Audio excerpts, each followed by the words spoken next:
খেলা নিয়েই তো আমার কাজ, স্পোর্টস নিয়ে আমার সমস্ত কথাবার্তা আপনার সঙ্গে, আপনাদের সঙ্গে।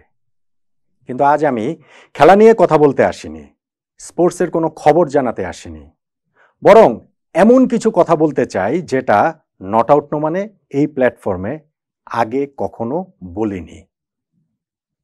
যাদের কথা বলবো তারা খেলোয়াড় নন, কিন্তু খেলাটা তারা ভালোবাসেন, জান প্রাণ দিয়ে ভালোবাসেন, ঠিক যেমনভাবে তারা বাংলাদেশকে ভালোবাসেন। এই কারণেই বাংলাদেশ যখন কোনো খেলায় জেতে তখন তারা তুমুল উল্লাস করেন, উৎসব করেন। ওই সময়টার জন্য তাদের কাছে প্রতিদিনের জীবনের অনেক দুঃখ, কষ্ট, না পাওয়ার যন্ত্রণা আছে না, সেগুলো সব তুচ্ছ হয়ে যায়। তারা ওই মুহূর্তে নিজেদেরকে বিজয়ী মনে করেন, বাংলাদেশ দলের মতোই তারা আনন্দে কাঁদেন।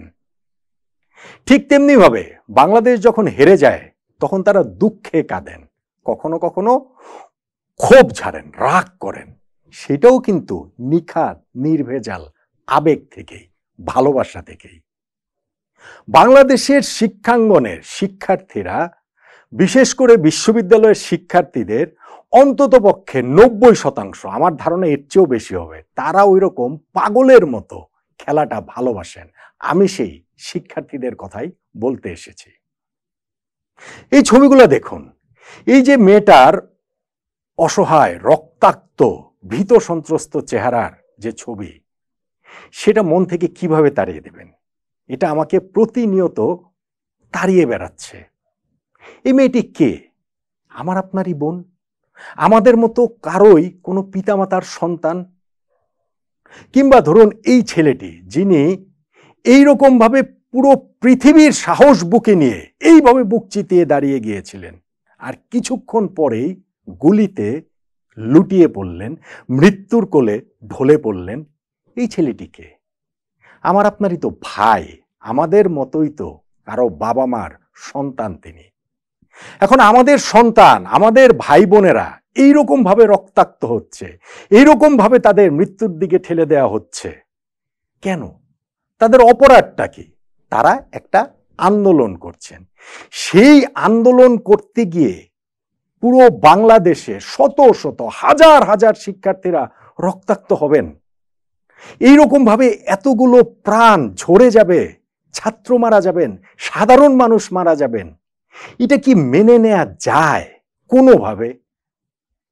দেখুন, নট আউট নো মানে একটি স্পোর্টসের প্ল্যাটফর্ম। গত 2 দিন ধরে আমরা কোনো ভিডিও করিনি, মনে হয়েছে এটা করি ওটা করি, কিন্তু মন সায় দেয়নি। কারণ এই ছবিগুলোই বারবার সামনে চলে আসছে, টিভিতে দেখছি, ফেসবুকে দেখছি, মনের কোণেও সবসময় এই ছবিগুলো বারবার আসছে, বারবার এটা কুরে কুরে খাচ্ছে। প্রিয় বাংলাদেশটা যখন এইরকম ভাবে কাঁদছে, এই মুহূর্তে আমাদের লাল সবুজের মানচিত্রটা, আমাদের এই পতাকাটা যখন এইরকম ভাবে সেখানে রক্তের ছোপ লেগে যাচ্ছে, তখন যদি এই নিয়ে কিছু কথা না বলি তাহলে তো নিজের কাছেই লজ্জা পেতে হবে। এটা কোনো রাজনৈতিক আলোচনা না।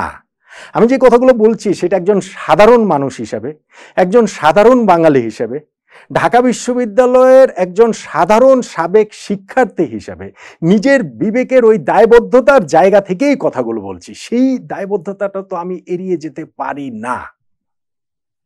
দেখুন, আমি বাংলাদেশের এই মুহূর্তে একটা আমাদের শিক্ষাঙ্গনে অস্থির একটা সময় পার করছেন আমাদের শিক্ষার্থীরা, বিশেষত আমাদের বিশ্ববিদ্যালয়ের শিক্ষার্থীরা। এখন যখন আমি সেই ছবিগুলো দেখছি তখন তো মনে হয়েছে যে একসময় তো আমিও ওদের দলে ছিলাম, আমিও তো ঢাকা বিশ্ববিদ্যালয়ে পড়াশোনা করেছি, গণযোগাযোগ ও সাংবাদিকতা বিভাগে। আমাদের সময় তো এরকম কত আন্দোলন হয়েছে, কত আন্দোলন আমরা দেখেছি, কত আন্দোলন আমরা করেছি। কিন্তু এইবারের আন্দোলনে সাধারণ ছাত্রছাত্রীদের ওপর যেই রকম অত্যাচার করা হচ্ছে, এইরকমটা ভাই আমাদের সময় হয়নি। এত মাত্রায় কোনো সময়ে প্রশ্নই ওঠে না। এখন যা হচ্ছে সেইটা আসলে নির্মমতা ছাড়া আর কিছু না। এই নিষ্ঠুরতাকে আসলে মেনে নেওয়া যায় না।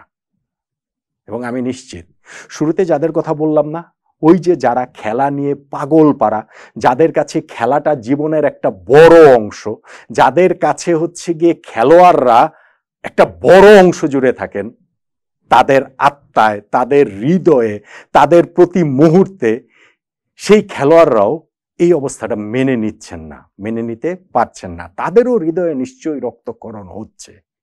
কথা বলা শুরু করেছেন, কেউ কেউ কথা বলা শুরু করেছেন, অনেকে হয়তো এখনো সাহস করে উঠতে পারছেন না, হয়তো নানান হিসাব নিকাশ করছেন।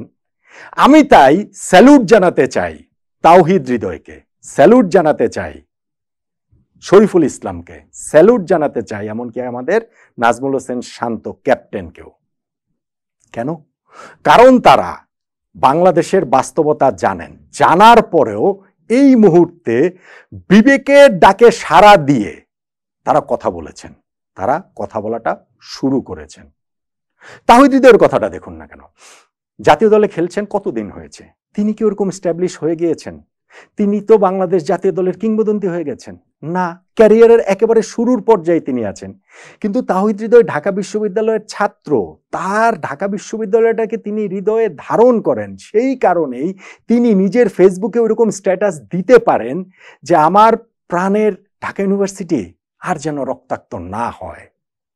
শরীফুল ইসলাম তিনিও তো জাতীয় দলে নতুনই বলা চলে, নতুন বলতে আর কতদিন হয়েছে, তিনিও এই সময়টাতে শিক্ষার্থীদের পাশে ঠিকই দাঁড়িয়েছেন।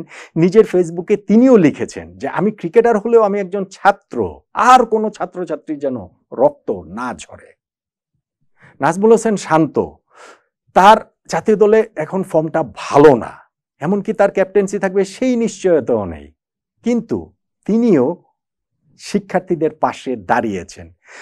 অল্প একটা কথা, একটা মাত্র লাইন, কিছু না বলেও স্পষ্ট করে তিনি বুঝিয়ে দিয়েছেন। তিনি তার ফেসবুক স্ট্যাটাসে লিখেছেন, I was quiet but I was not blind, অর্থাৎ আমি চুপ ছিলাম কিন্তু আমি অন্ধ ছিলাম না। এই যে এইটুকু বলা, আরো অনেকে আমাদের ক্রীড়াঙ্গনের আরো অনেকে আমি দেখছিলাম যে তারা এইভাবে শিক্ষার্থীদের পাশে দাঁড়িয়েছেন, এইটুকু বলাতেই যে শিক্ষার্থীদের যে মোরাল সাপোর্টটা তারা দিলেন, এইটাই কি একটা বিরাট ব্যাপার না? এইটাই কি আসলে হওয়ার কথা না? কিন্তু আমাদের যারা হচ্ছে গিয়ে অনেক বড় বড় তারকা, অনেক প্রতিষ্ঠিত, যারা এই মানুষের, এই শিক্ষার্থীদের ভালোবাসা নিয়ে প্রতিষ্ঠিত হয়েছেন নানানভাবে, নানান উপায়ে, তারা এখনো চুপ, তারা এখনো কথা বলছেন না। হয়তো সামনে বলবেন, হয়তো ভবিষ্যতে বলবেন, কিংবা হয়তো বা পেছন থেকে হয়তো তারা ওই সহানুভূতিটাই তারা আড়াল থেকে শুধু জানিয়ে যাবেন। আমি আড়াল থেকে না, আমি সামনে থেকেই শিক্ষার্থীদের প্রতি সেই সহানুভূতি জানাচ্ছি, আমি সামনে থেকেই শিক্ষার্থীদের প্রতি সহমর্মিতা জানাচ্ছি, আমি সামনে থেকেই ওই দাবিটা তুলছি, এই নিষ্ঠুরতা, এই নির্মমতা বন্ধ করা হোক।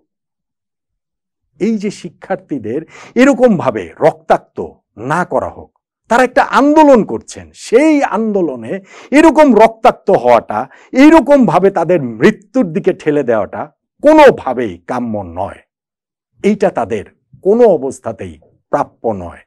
নট আউট নোমানের একটাই দাবি এই মুহূর্তে দ্ব্যর্থহীনভাবে, বাংলাদেশের, সারা বাংলাদেশের শিক্ষার্থীদের উপর এই নিষ্ঠুরতা, নির্মমতা, বর্বরতা বন্ধ হোক।